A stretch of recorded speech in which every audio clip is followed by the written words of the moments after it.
Tamika. How many of you ever been to northern Arizona? Okay, so how many have, you guys know of the Navajo Reservation? Yeah. Okay, well, according to Monkey's survey, most of you haven't lived without electricity, and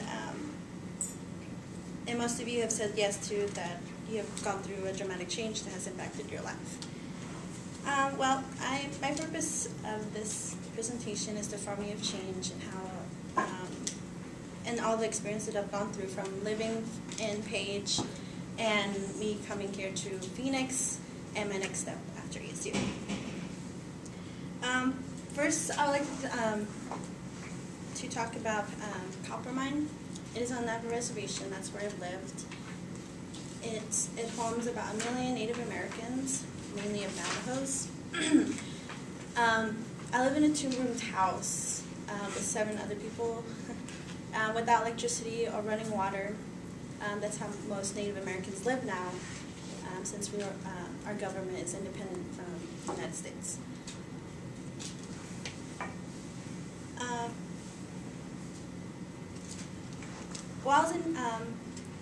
While I lived in Page, I didn't have electricity or anything like that. So everything that I did my homework was from a lantern or a flashlight. Coming home from sports, I would have to walk like a mile or so with the flashlight in the dark to get back home. Sorry, I'm very nervous. And then up until I graduated from high school, I've lived that way, just without electricity and everything like that. And then now I moved to Phoenix, and as most of you know, it's mainly paved. There's so many people here. It's very compact, basically.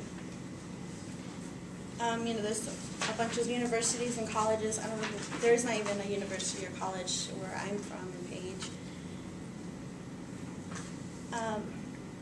I came here I got a scholarship for basketball at GCC, and that's where I did my study for 3 years. Then I transferred here to ASU, which is really a big change because community college is really different from a 4-year university. And I entered a program called Solar, and it's a School of Life Science undergraduate research program. And I entered into a lab where I study salmonella, and the antibacterial resistance of salmonella. And I was just starting out, didn't know what to do, didn't know the lab techniques or the safety precautions. And then now I transferred to another lab where I'm dealing with viruses, live viruses. I'm given an independent project. I do it all by myself now. So I have to look up everything. I have to know the procedures, the safety precautions, and everything like that. So I'm developing a vaccine for yellow fever virus, which is vectored by measles. And this just lab experiences has opened so many doors for me. Just recently, I got an interview for pharmacy school at the University of the Pacific. It's in California, south of Sacramento and east of San Francisco. The place is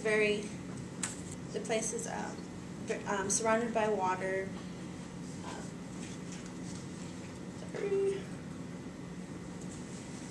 The program is 3 years.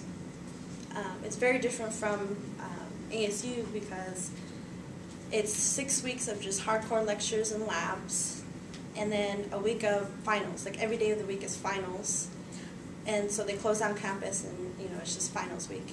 And then they give us a week off after the finals, and then it goes, the cycle goes back over again for 3 years, and it's constant,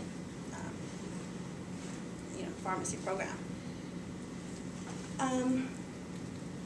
In conclusion, I told you about all my life experiences, the changes and the environmental changes that I had, and from this, I want you Remember that change is important. It helps us grow and improve as a person, and change always helps us explore and discover and have great journeys in our lives. And I hope you embrace change as I did.